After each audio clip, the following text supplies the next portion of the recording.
The book, A Song for Zipporah, written by David Harris, is a powerful historical fiction centering around the life and character of Moses' future wife Zipporah before they met. Book author David Harris brings the reader into the relationship between Moses and Zipporah, which was gradual and lush. The story unfolds beautifully when Moses finally asks Zipporah to marry him. Purchase your copy of the book detailing this authentic story, A Song for Zipporah by David Harris today. It's available online at Barnes & Noble and Amazon.com.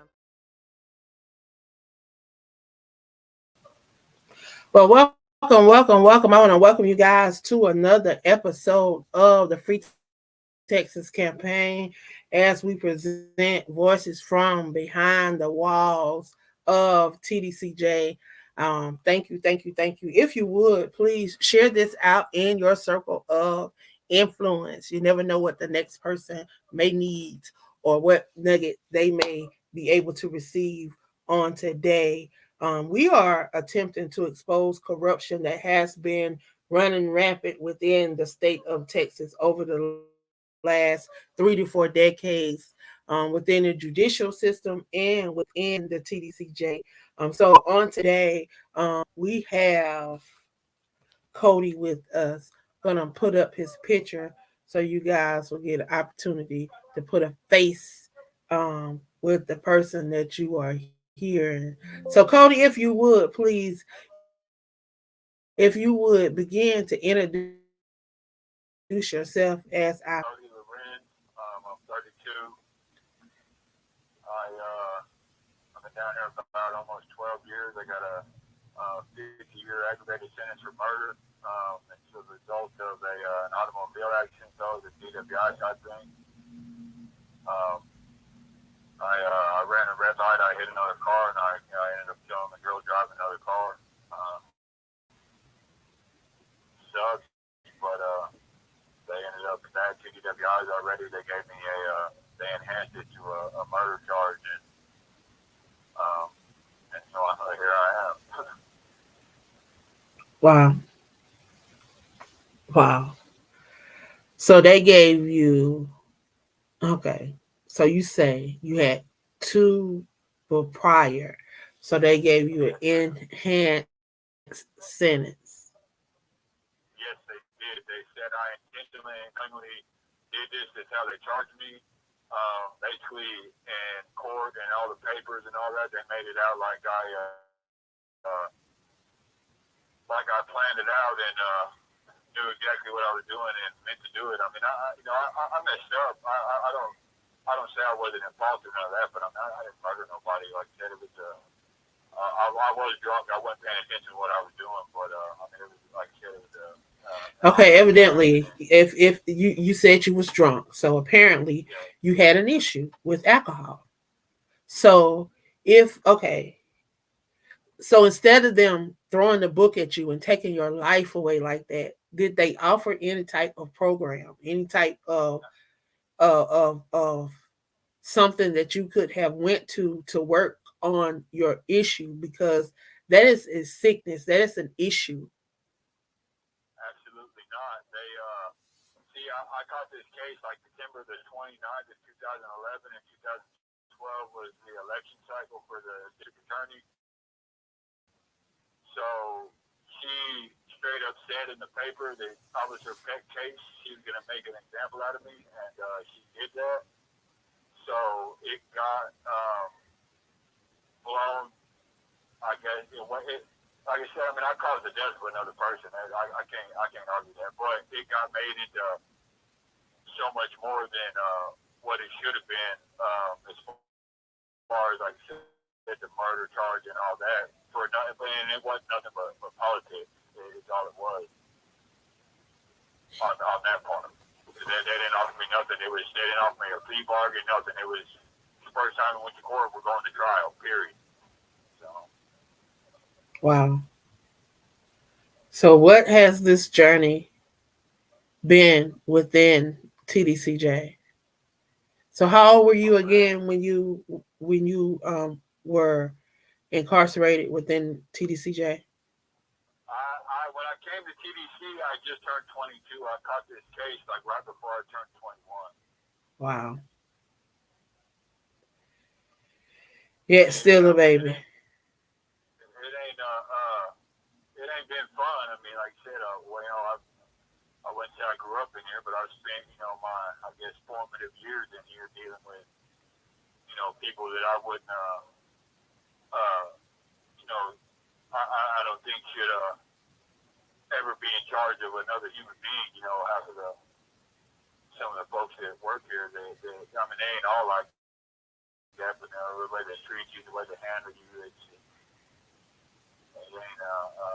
they don't treat you like a person at all. I mean, I made a mistake, but that a lot of them see it as their job to punish you some more. They degrade you, dehumanize you. I mean, it gets ridiculous sometimes.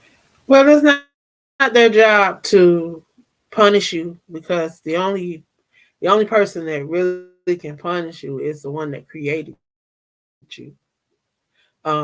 These judges can give you sentences to try to put limitations on you, but they can't truly punish you.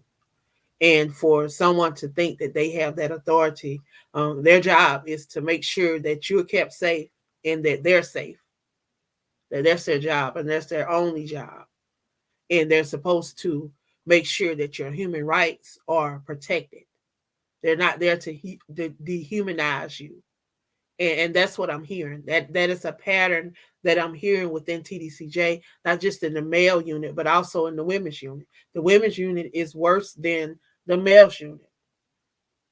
I'm hearing how the guards are just abusing the women, like with fist fighting them and all kind of stuff, macing them in various things, and they think that this is okay. Like, I've had individuals reach out to me and ask if we could just pop up and record what's going on within the facilities. I wish I could, because a lot of them would probably be closed. A lot of them would probably be closed. Oh, absolutely. If you could just go in and look at like the living areas, the kitchen. I used to be a cook, and in there, none of the ventilation works. The heaters don't work. Everything is filthy, even when they clean it. When there's mold and mildew, they don't clean it. They might spray it with some bleach, scrub it a little bit, but just paint over it. It's disgusting. It really is. And if any kind of health inspector actually went in there that wasn't already paid by the state, they'd close this place down in a heartbeat. And that's what needs to happen. Like, it's too many times, like, people are talking about, one of the units talk about mold, the sewage, wet smell, and just all kind of stuff. Like, it's not habitable. It should be closed, and nobody should be living like that. When you can spend $11 million on another state, you can send $11 million of Texas money to another state to house inmates, when you should be letting these inmates go. Like, I don't get it. You got inmates that's been locked up for 20, 30, 40 years that need to be going home, and you are ruining people's lives. Like, these people sitting at home making memories, creating legacy, creating these things, and they're ruining y'all lives. And it's not just a handful of y'all. We're talking about thousands of y'all that they are overly and wrongfully incarcerating. And then we got these elected officials that sit around and do absolutely nothing. They do absolutely nothing. They won't even return phone calls, answer questions. My daddy is trying to talk to anybody that might could help at all, and he can't get past the secretary half the time. Or anybody he talks to, he can't get a straight answer. Nothing. Like, I know they may not have classified you as a juvenile, but even with the laws that's being passed in different states about that frontal cortex, that frontal lobe, with them understanding that until you reach 25, that you're still growing mentally, that your brain is still developing. It's been proven in different states, and they've passed these laws. But Texas just stuck on money. It's a money thing with them, and I keep telling people, if they trace the money, they will figure out why a lot of this stuff is happening. They need to get that governor up out of office. He been in office too long. He been in office too long. You talk about 3 to 4 decades. That's 30, 40 years. And then you got people that have been locked up 30 and 40 years. And these people literally want these people to die. And they took attempts on these people's lives. And the judges are getting involved. The judges are going as far as holding documents. Man, everybody keep doing these 1107s. I don't know why they wasting their time doing 1107s, because these people ain't even looking at them. They're not even reading them. They just denying them and just sending them back. And it's okay. And ain't nobody doing nothing about it. Ain't nobody doing nothing about it. That's why these elected officials and all these people that's in charge, they need to get these people up out of there. And these people that's fighting for change, these are the people that need to be getting in office. These are the people that need to be really running for office. All these people that say that they've been on the ground for the last 10, 15, 20 years trying to fight for these juvenile bills, trying to fight for the second look, trying to fight for the law party, trying to fight for these different bills to be passed that the governor keep vetoing, that they keep talking about the wording ain't right. It's crazy stuff. Man.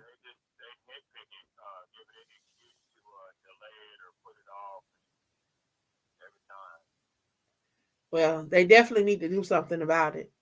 And I think the more of y'all that come on here, share y'all story, get the families involved. If it just take one family member from everybody that's been on this show, if just one family member would get involved, if we would just go to these different city halls, to the state capitol, like we got to get out here and we got to be a voice. We got to do like they did back in the day. We got to get back on these steps. We got to get back in front of these people, and it's got to take the families with these signs, with their loved ones picture on it, standing in front of these people, letting these people see who these people are, so these people can't sleep at night. When they start seeing y'all faces at night in their dreams, then they'll start doing something about it.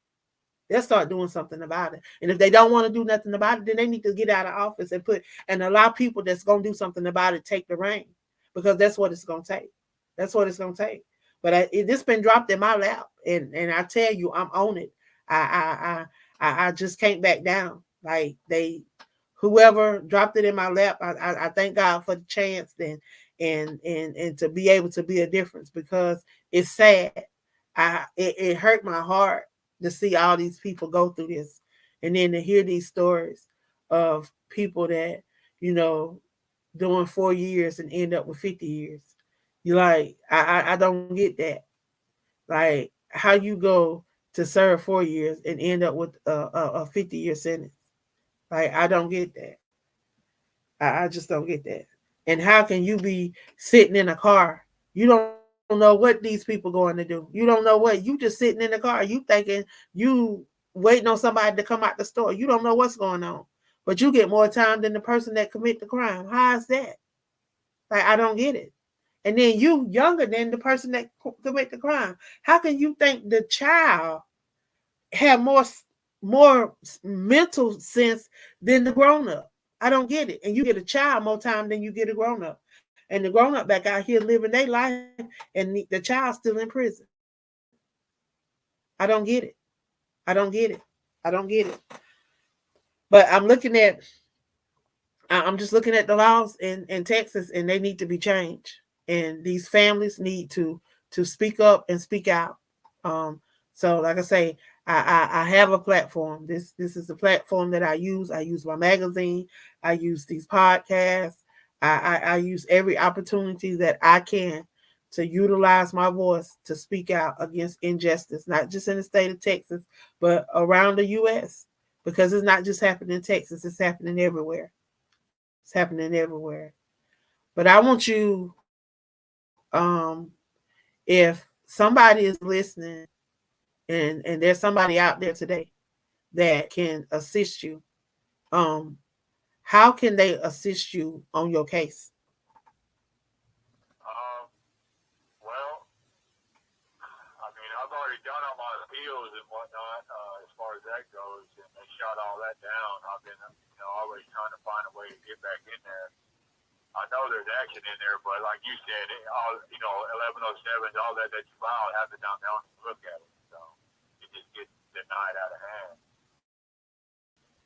But I mean, honestly, I don't know. I got my mom and daddy, trying to look this up, look that up. I might hear about this or that. This case that might apply. I mean, I really don't know. Well, I say we're gonna keep sharing it. We're gonna keep putting it out there. We're gonna keep talking about it. We're gonna keep, putting it in front of people, putting it in front of legislation, putting it in front of folks. Keep letting people hear about it. This recording here will be shared across different platforms like iHeart, Google Podcasts,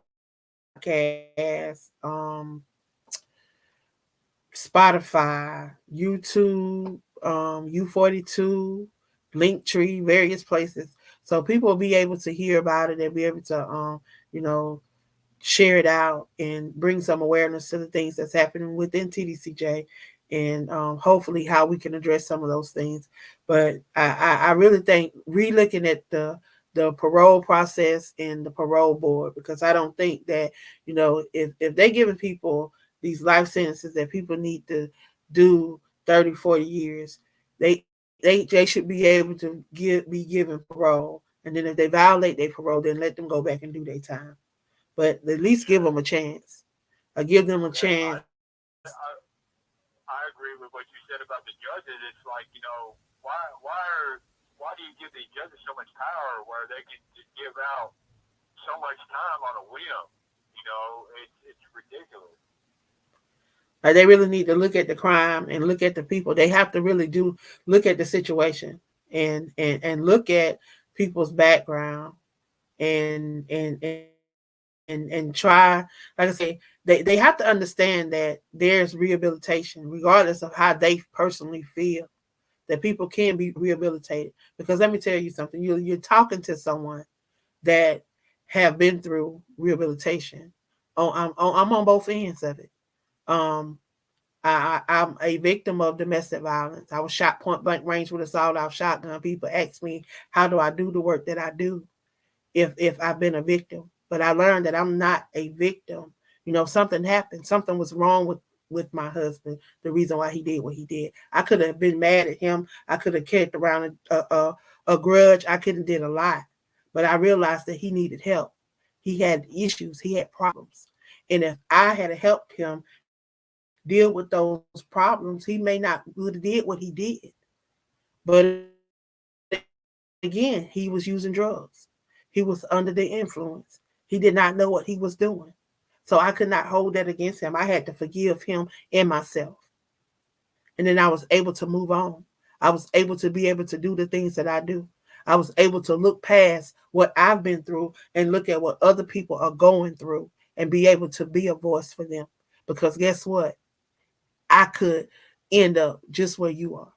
Anybody could end up just where you are, because God, there's no respect of a person. These people don't care about nobody. I'm just sitting here just looking at, something that happened to somebody last month that could have ended up, they could have been in the jail for 50 years. They was trying to get that man 25, I think they said 25 to life. And a 13-second video clip saved that man's life. A 13-second police cam saved his life. The police forgot to turn the camera off. He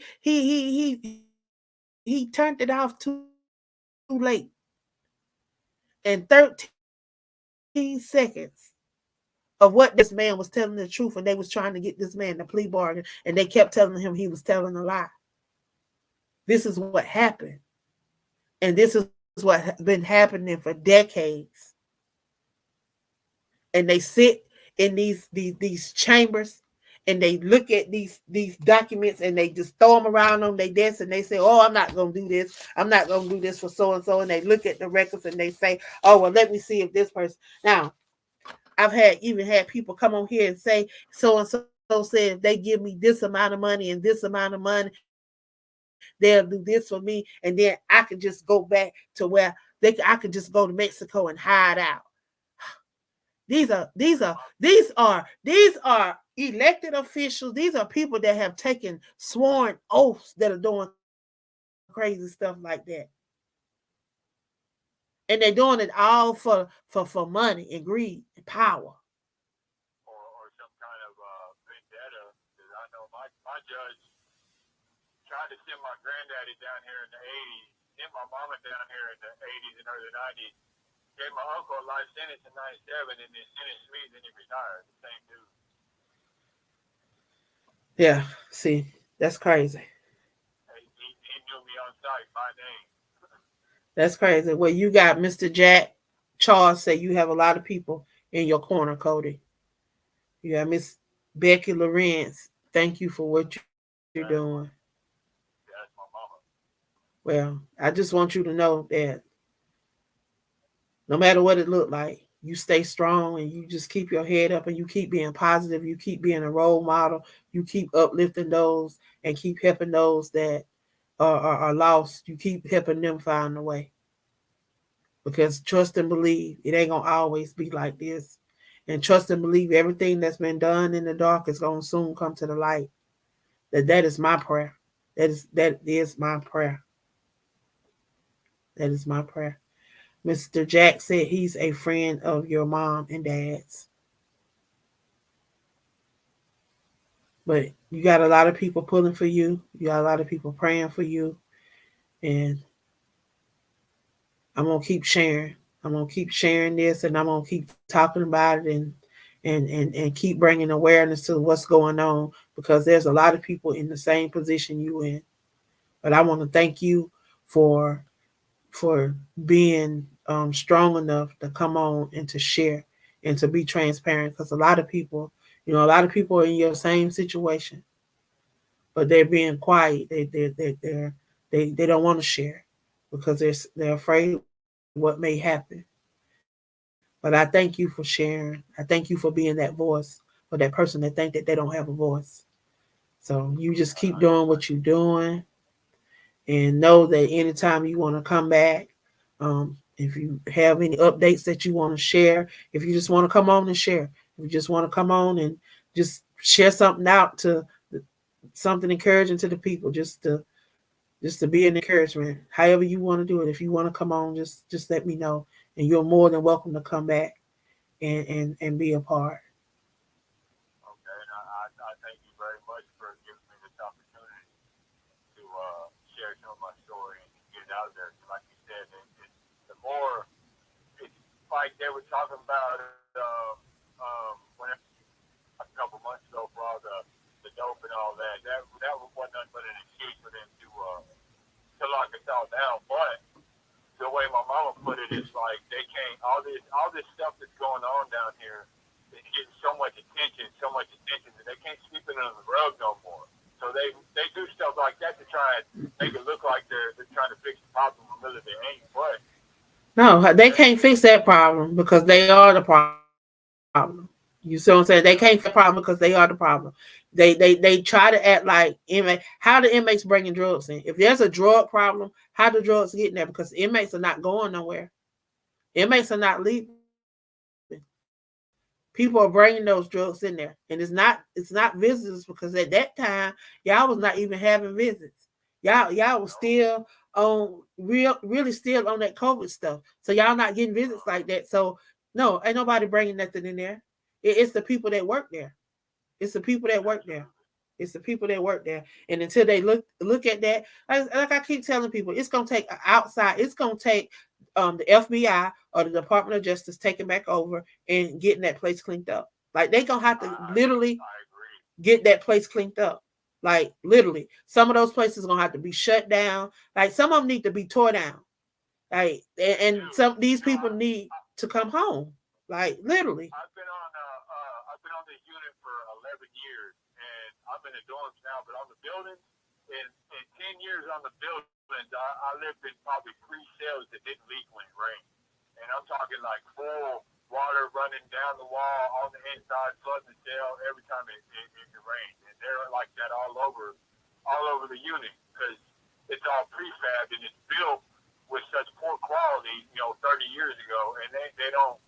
And now I know the other side. Used to we would say, "Oh man, maintenance don't fix nothing." Now I work in maintenance. I got an opportunity to get a job in the boiler room. I'm learning how to work on all that stuff, and the way their system is so sorry with the having to get approval and all that. Like they have so much money and then it's gone, and they spend it on this or that, and they don't have parts. Like somebody's toilet might be broken.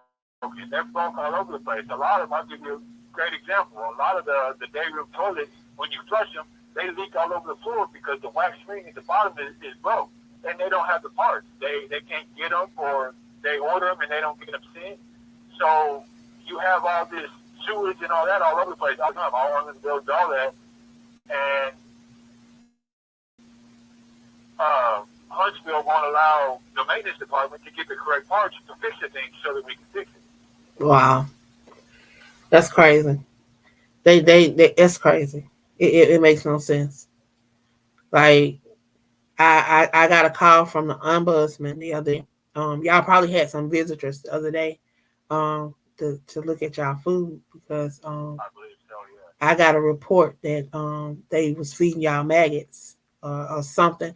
I don't care what it was. Somebody said it wasn't maggots, it was worms, it was some kind of wheat worms. I don't care what it was.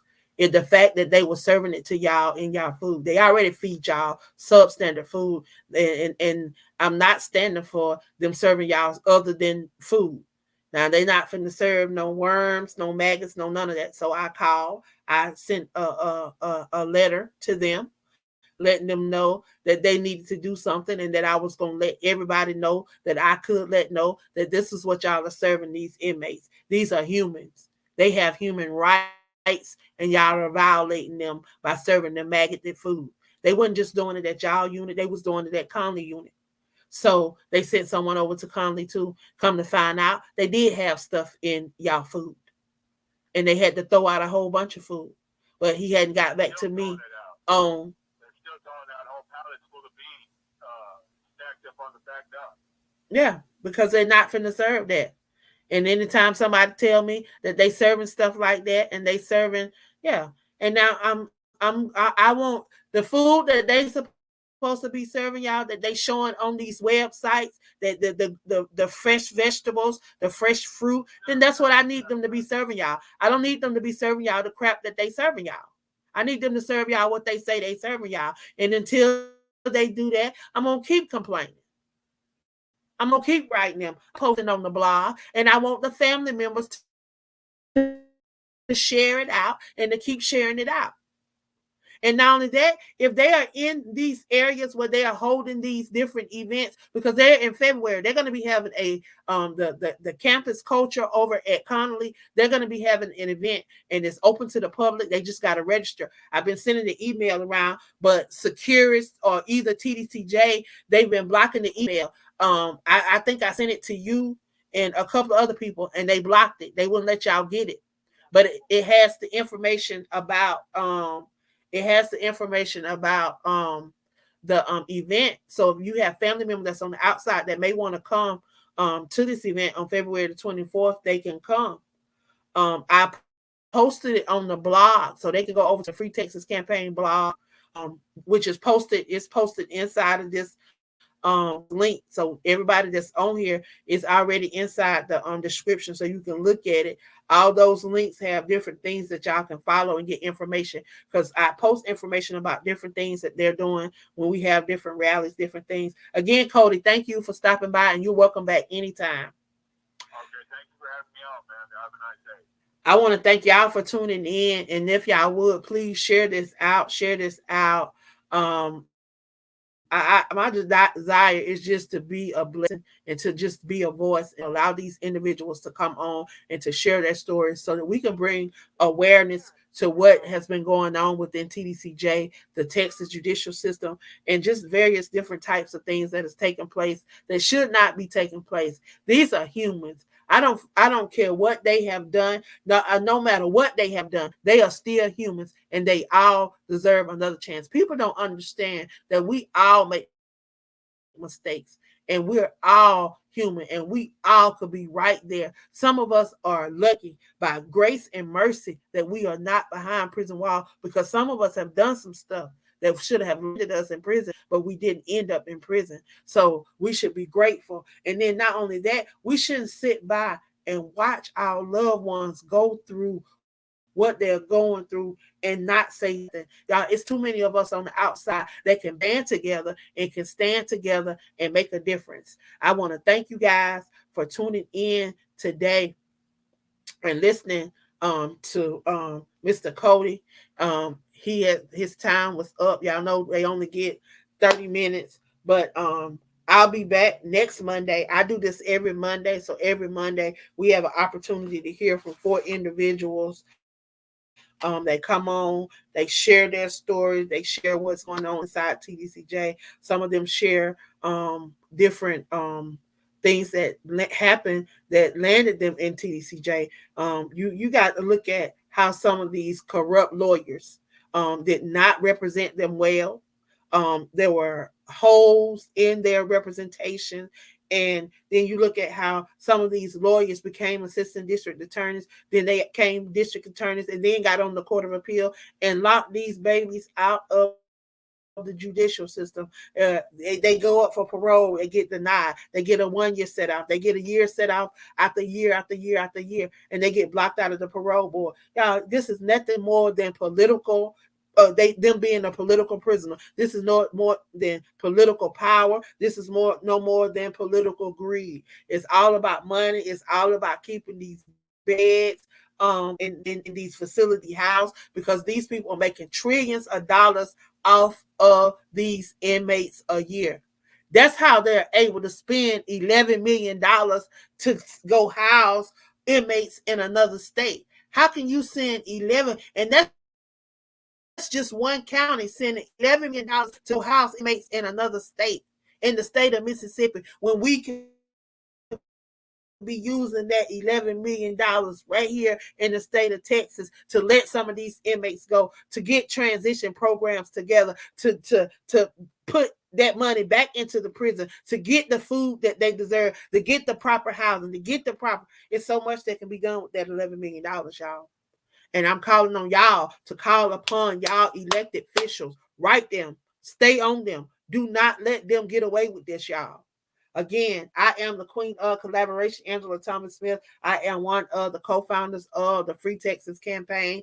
If you're not involved in the Free Texas campaign, please get involved. Y'all, we have a magazine, we have a podcast, we have a blog, we have a YouTube, we have various different channels. You can catch us on iHeart, you can catch us on Spotify, Google Podcasts, Deja, U42, LinkedIn,